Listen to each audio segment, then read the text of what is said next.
I want to bring in Joseph Moreno, if I may, another voice here sitting with me in New York, former Justice Department prosecutor. And, you've been listening to Gloria and the ambassador talking about this Rod Rosenstein thread today, the fact that he has been consulting with this ethics advisor. Should he recuse himself? Should he not? We pointed out, he was key in that whole Comey firing memo that the president used, and people wondering, like a year ago, what's going on? What do you make of his moves or lack thereof? Well, Brooke, Rod Rosenstein has been a consummate professional from the get-go. I don't think anyone who knows his background can question his judgment, his ethics, his loyalty, his honesty.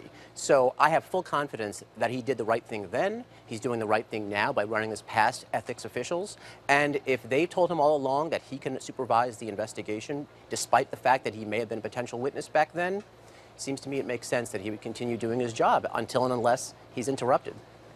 And so the fact that he wrote this memo, that he has been the target of the president's ire, would it be better in the end for him to stand his ground, chin up, and if he ends up being fired, then he's just another, player to fold, and in walks, I think it's the Solicitor General who would then oversee the Mueller probe?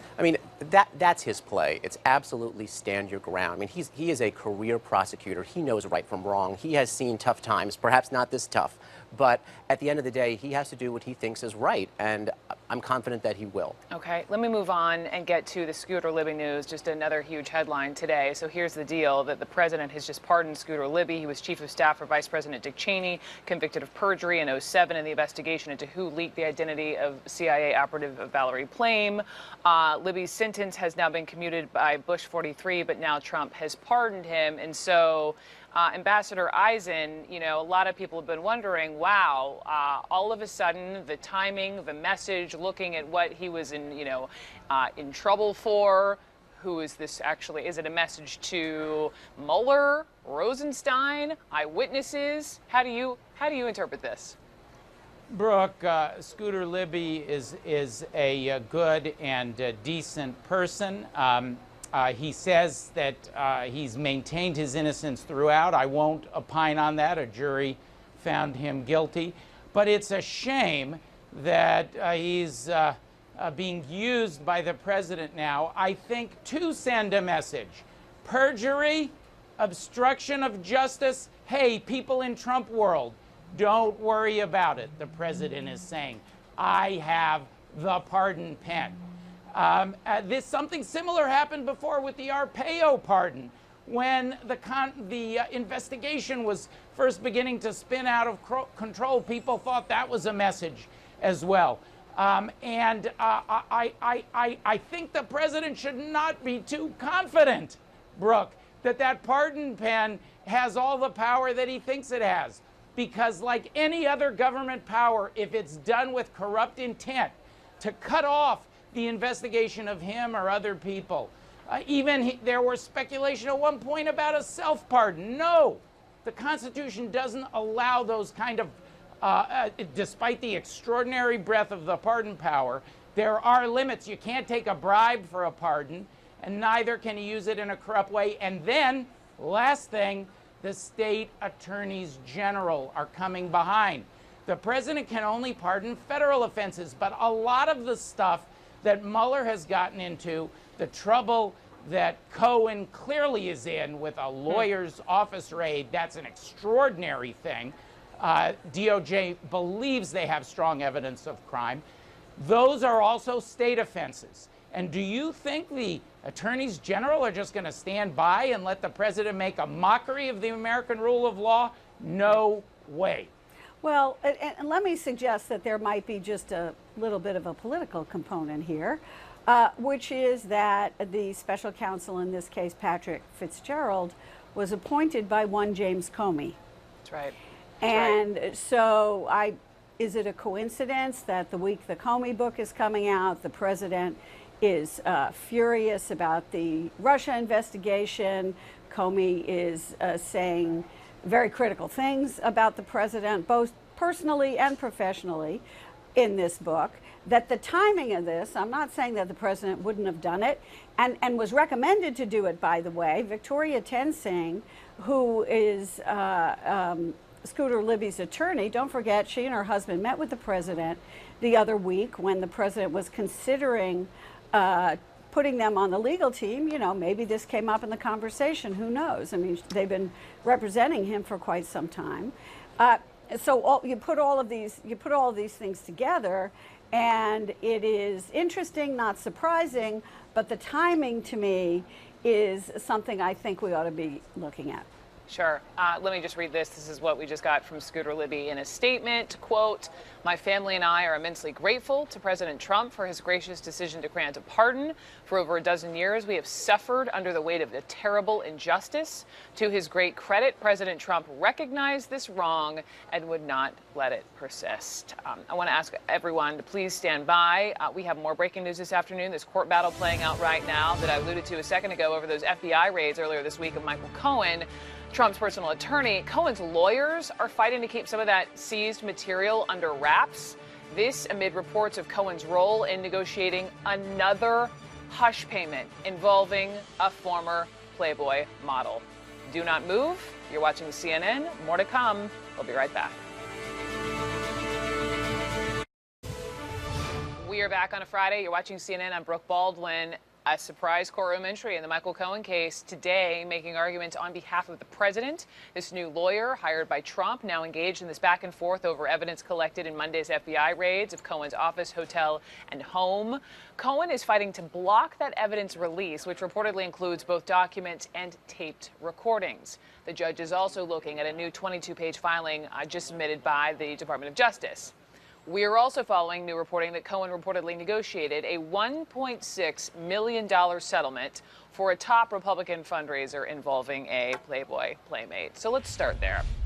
CNN national political reporter MJ Lee is with us. Joseph Moreno has stuck around. So MJ, just first to you on this man who, again, the thread, the pattern with Cohen involving this another woman and some hush money. Yeah, and it's a lot of money, too. CNN has now confirmed that Michael Cohen, Donald Trump's longtime lawyer, was involved in 2017 in brokering a deal to pay $1.6 million to a former Playboy model. Now, this former Playboy model is claiming that she was impregnated by a top GOP donor based on the West Coast. He is also the deputy finance chairman of the RNC, so a big figure in the Republican Party. And as a part of getting this hush agreement deal and the money, she could not speak about her relationship with this fundraiser. Now, I do have a statement from Elliot Broidy, who basically acknowledges this pregnancy and the affair as well.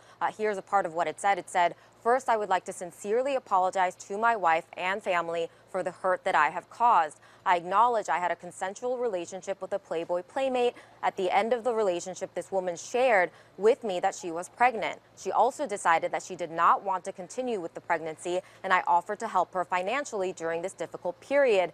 We have not spoken since that time." Now, what is key also in this statement is that Broidy says that Cohen reached out to him after being contacted by the woman's lawyer. Now, Michael Cohen has been in the news for so many reasons. Of course, we know about federal agents going to his home, his hotel room, his office to collect a lot of documents and information, some of which we know had to do with Stormy Daniels, had to do with Karen McDougal, women who say they were involved with Donald Trump at some point in time. And another name that I think we're going to be talking about a lot more in the coming weeks is Keith Davidson. This is a lawyer who once represented Stormy Daniels, also Karen McDougal, and it turns out that he now also represents this former Playboy model.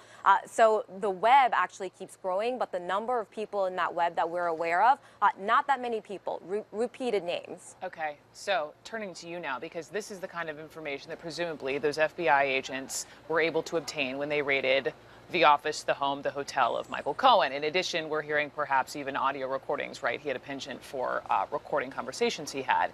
Now, when I was listening to Shimon Prokopez, who was our reporter who was standing outside the federal courthouse in New York, he was essentially shocked, as was, many people down there, that it wasn't just Cohen's attorney present, but it was the president's own personal attorneys intervening in the courtroom. They were making arguments that it's the president who's the only person who could waive privilege in this case, not the Michael Cohen attorney, and therefore the government shouldn't have access to the seized information. True? Well, I mean, it's the attorney-client privilege, so who's the client? That's President Trump. So if anyone has the right to assert the privilege, that's the party that's going to assert that right. So it's going to be a fascinating battle here, because you're talking about going head-to-head two fundamental components of our legal system, right? One is a person's ability to have privileged communications for the purpose of obtaining legal advice. The other is the pursuit of the truth and justice, and not being allowed to hide behind that privilege to commit effectively criminal acts. So they're going to be going head-to-head. In between, you're going to have federal prosecutors, attorneys for Michael Cohen, and attorneys for the president. And in the mix, you'll have a federal judge sitting atop making decisions. And this won't be a box-by-box determination. This will be document by document, line by line, perhaps recording by recording, to determine whether the privilege should apply. So anyone who thought this would be over and wrapped up quickly will be disappointed. This will be going on for a long time. I just keep going back. We've talked about this. Trey Gowdy, Republican, saying to President Trump some time ago, if you are innocent, act like it. Thank you two so very much. I've got Joe Moreno and James Galliano here with me. And so let's back up for a second. So when we talked about the raids earlier in this week, and we talked about maybe the way in which that an aggressive way to go about going through and grabbing, right, the FBI, his hotel and office and home, one sort of presupposed that there was something there for them to do this, for them to find. And the notion now that we're learning that Trump's personal attorney is under criminal investigation now, surprising? What's the next move? No. Not surprising to me at all. I mean, when you go to the lengths of appointing a special prosecutor, I've been a cautious skeptic on the Russia collusion thing from the beginning, but when you bring to bear a special prosecutor with immense powers and limited oversight, he's probably got, this is an FBI special, he's probably got a minimum of 10, 15, 20 agents working on this around the clock. He's got some of the best and finest attorneys, former DOJ attorneys working with him on it. If you sick a special prosecutor on somebody, there is, even if there's no there with the president, the people in his orbit, when they fall under that scrutiny, this is not unexpected. But also what Evan just noted, that probably the timing of the raids, they were worried that there could be electronics that could go and be deleted like that. That's why they went that route, and and I'll leave that to my esteemed, lawyer colleague here, but that's why they went that route. They had to have feared that there was going to be the destruction of evidence. Otherwise, you have to use every other means possible to gather that intel other than using a no-knock warrant. Go ahead, Joe. Yeah, I mean, this is the other shoe that's now dropped, right? I mean, we could have all speculated, giving Mr. Cohen the full benefit of the doubt on Monday when the raid happened, that perhaps this was an aggressive move, perhaps that they were grasping at something. But the fact that now this Evan confirms that he in fact could be a target, not a surprise. It was an aggressive move. It's not one that's utilized often, raiding the records of an attorney. And so it seems par for the course now that this would move in this direction. Can we turn the page and then have the next chapter of questions, which is then, could SDNY, and I guess, and this is unrelated to the Mueller investigation, but I don't know if you guys know where I'm going, in the sense that they have this potential criminality. We don't know what it is. They say to Cohen, I've got this on you and this on you and this on you. And if you don't start talking and telling me what you know about Donald Trump, the man, what you have been involved with, we're going to throw you away for a bunch of years unless you help Mueller. The echoes of the mid-1990s and the investigation into Bill Clinton and his associates, it is so eerily reminiscent here. Now, to your point, Brooke, yes, but I'll caveat by saying Susan McDougal went to jail and did time and didn't say a word. And I'm sure somebody that's basically, I hate to use the term House counsel because it's pejorative, but by the same token, somebody who's been Donald Trump's right-hand man. No, he said he would take a bullet for the man. It's hard to imagine him flipping on Donald Trump. That's hyperbole, but when people are facing stiff time, I'm here to tell you, after 25 years in the FBI, it changes their calculus. Okay, I want to continue on. We've got to hit pause, get a commercial break in. Also, just a reminder, amid all these breaking headlines this Friday afternoon, we are waiting for Sarah Sanders to take the podium at that White House briefing. That should start any minute now. It's one of those days. We'll be right back. This is CNN Breaking News. All right, got some more breaking news for you this Friday afternoon. This involves Andy McCabe, who was, remember, the #2 at the FBI, who was not too long ago fired after some 20-plus years working with the FBI, fired by the AG, Jeff Sessions. And so this whole thing has been under review by the